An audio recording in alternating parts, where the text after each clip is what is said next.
nouvelle composition 5 minutes de durée. Et je vais placer mon image de forêt à l'intérieur ici.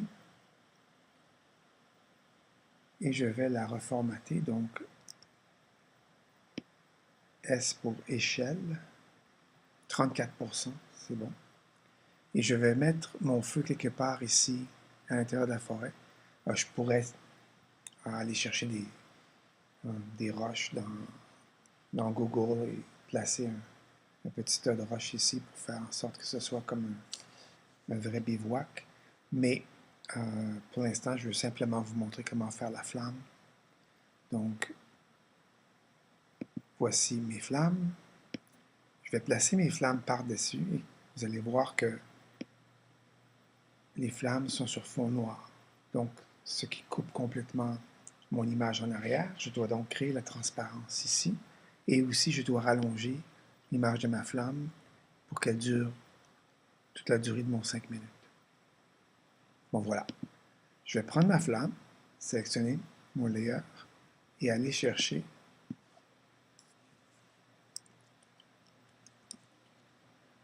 Shift Channel. Et je crois que je vous ai montré en classe quel était le nom français. Le nom est encore écrit sur le tableau. Alors, regardez sur le tableau, vous allez voir le nom français pour Shift Channel. Et je vais placer mon alpha à la couleur rouge. Pourquoi? Parce que les flammes sont dominance rouge. Si vous allez sur votre écran de visionnement ici, vous allez voir que vous avez les 3 couleurs. Si je clique sur mes 3 couleurs, vous êtes en RGB, rouge, vert, bleu. Si je choisis n'importe quelle des couleurs séparément, je vais avoir une image noir et blanc qui va me montrer la provenance en pixels de la quantité de rouge, de vert et de bleu qu'il y a dans une image. Alpha, c'est la transparence. Donc, voici la quantité de rouge. Vous voyez comment mon noir et blanc ici est brillant. La quantité de vert, vous voyez, c'est beaucoup plus sombre, mais il y a quand même du vert dans le feu. Et le bleu, qui est carrément inexistant, ou presque. Donc, le rouge est la couleur la plus forte de mes 3 couleurs. Et c'est une bonne leçon ici pour voir que les images en couleur dans un programme vidéo ou dans l'image film est fait de 3 couches de couleur noir et blanc, c'est-à-dire 3 couches noires et blanches sur laquelle on ajoute un filtre. C'est donc le trichrome. Voilà donc mon feu et je vais placer mon alpha donc à rouge puisque rouge est la couleur dominante. Et là, vous voyez maintenant que mon feu est visible et tout le reste est devenu transparent parce que seuls les pixels de rouge sont retenus ici. Je vais maintenant me placer en mode et je vais aller chercher le mode tout en bas qui est la prémultiplication de la luminescence. Comme ça, je vais aller chercher un maximum de l'effet de mon feu dans le plan. Et je vais maintenant aussi recalibrer la grandeur de mon feu pour le placer quelque part dans la clairière ici. Je peux le prendre carrément physiquement sur le bord ici et le placer peut-être ici. Et là, je vais avoir mes acteurs tout autour du feu qui vont danser, chanter, faire leur théâtre, leur comédie musicale. Et je vais construire plus tard un cercle de pierre dans la forêt. Donc, je peux mettre ça quelque part ici en bas, peut-être. Donc, voilà mon feu dans la forêt. Maintenant, pour m'assurer que le feu soit vraiment très visible, je peux prendre cet échantillon de feu ici, ce clip, et faire CTRL-D pour le démultiplier. J'ai maintenant beaucoup plus de présence dans mon feu. Et qu'est-ce qu'il va me rester à faire maintenant? C'est étaler mon feu En fait, avant de le démultiplier, ce que je vais faire, c'est peut-être créer une vingtaine. Donc, CTRL-D, commande D pour les Mac. Je vais y aller comme... Je n'ai même pas compté combien j'en ai fait. Je vais simplement faire un paquet. Et je vais sélectionner le premier et le dernier. Donc, Shift, sélection. Maintenant que tous mes niveaux sont sélectionnés, je vais faire CTRL-clic, commande des clés, séquencer les couches, overlap, et créer un fondu enchaîné de 2 secondes.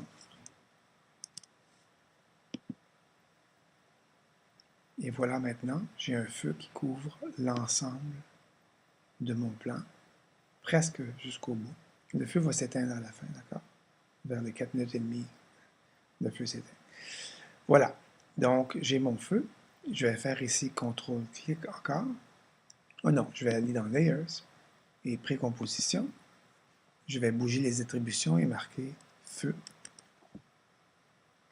Et j'ai précomposé mon feu. Je peux maintenant dupliquer mon feu encore une fois. Et cette fois-ci, je vais déplacer mon feu légèrement à droite. Pourquoi? Parce que je veux que mes flammes d'un feu et de l'autre feu apparaissent à différentes places. Comme ça va faire un feu beaucoup plus riche parce que l'action de mes flammes va être légèrement décalée, ce qui va créer beaucoup plus de complexité dans ma flamme. Alors voici le feu en action. Et il me reste simplement à exporter le film.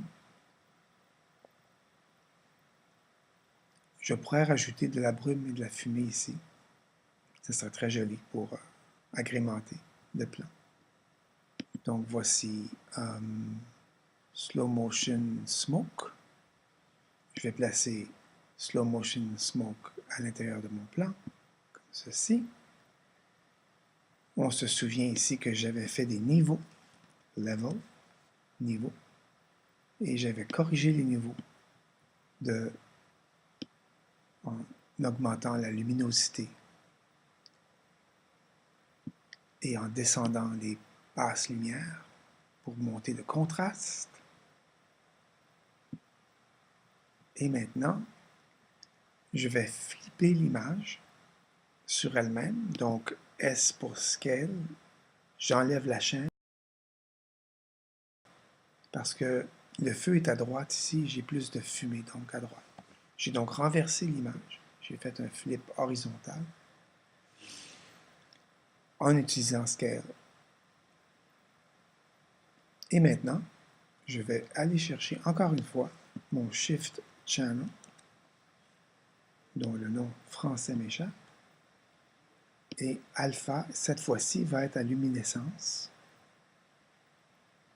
Et encore une fois,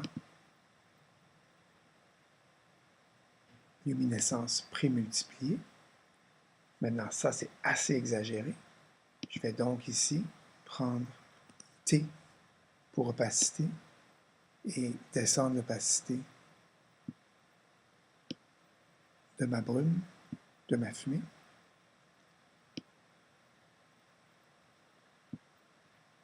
Et peut-être, au lieu de pré-multiplier, je vais faire simplement screen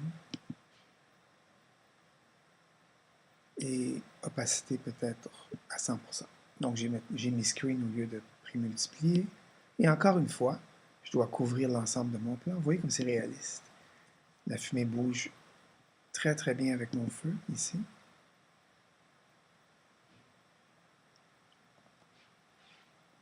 Alors qu'est-ce que je vais faire ici? C'est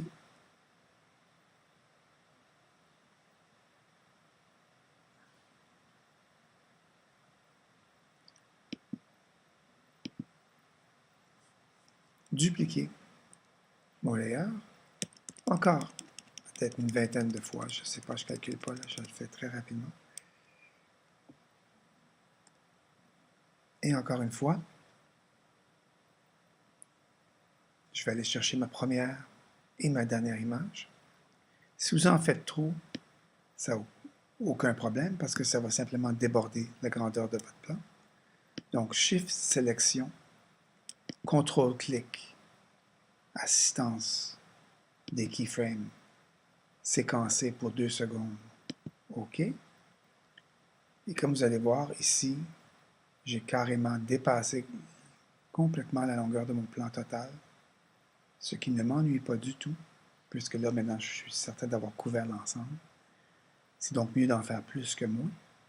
Et encore une fois, Layer, précomposé, bouger les attributions, et ici, Fumée. Fumée. Et voici mon plan. Donc maintenant, il me reste simplement à... Vous voyez comme c'est réaliste, le mouvement ici, avec les flammes, la forêt, le feu. Construire les pierres, vous faites ça en Photoshop, allez chercher des pierres, vous les placez tout autour. Ça, je peux vous faire confiance pour ça.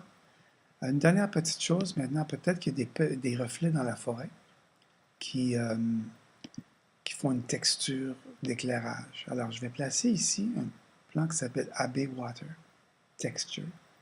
Et je vais faire un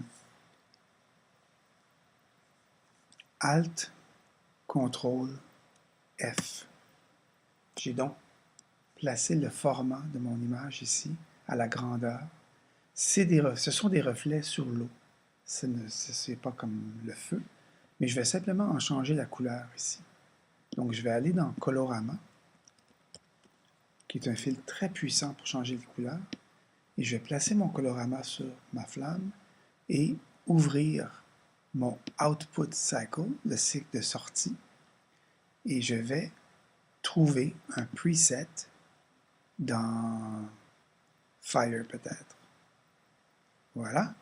Et maintenant, ce que je vais faire ici, encore une fois, je vais chercher mes niveaux, levels, niveaux, et placer un niveau pour assombrir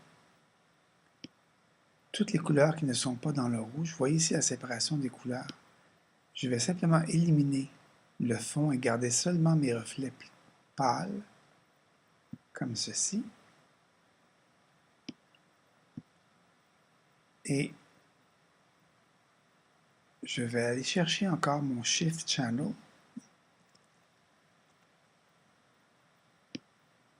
Et cette fois-ci, je vais placer le alpha sur le rouge. Et je vais aller chercher un flou. En anglais, c'est blur. Et ici, ça va être un fast blur. Choisissez un flou gaussien, peut-être, quelque chose comme ça. Et je vais augmenter le flou. Vous voyez ici comme l'image est floue. Et je vais Repeat Edge Pixels, simplement pour remplir mon bar. Et ici, avec ma flamme, je vais créer des reflets dans la forêt, de lumière, de réflexion du feu. Et T pour opacité, je vais mettre ça très bas, comme à 30% peut-être, de sorte que c'est simplement une impression de reflet que j'ai autour dans la forêt. Très subtil, très légère, qui va remplir encore mon image d'une texture vivante. Donc ici, CTRL-D ou Command-D pour Mac. Et encore une fois, je vais faire plein de copies. Et je vais prendre le premier et le dernier. Et encore une fois, en bas, complètement en bas, Shift Select le dernier. Donc j'ai sélectionné toute ma pile. Et encore une fois, CTRL-clic, assistance, séquencer les couches avec un overlap de 2 secondes en fondu enchaîné. Et voilà. Maintenant, Layer, précomposé. Et ça, c'est reflet. Et voilà, mon image est terminée. Et maintenant, parce que j'ai fait une précomposition, je dois recalibrer mon opacité, qui est tombée à 100% par défaut. Et voilà, 33%. Et j'ai maintenant mes reflets dans la fumée. C'est comme si le feu réfléchissait dans la fumée. Et on avait des reflets chaleureux qui venaient habiter la fumée et la forêt. Donc ici, je vais faire un export dans le rendu, Render Queue. Je vais appeler ça forêt plus feu.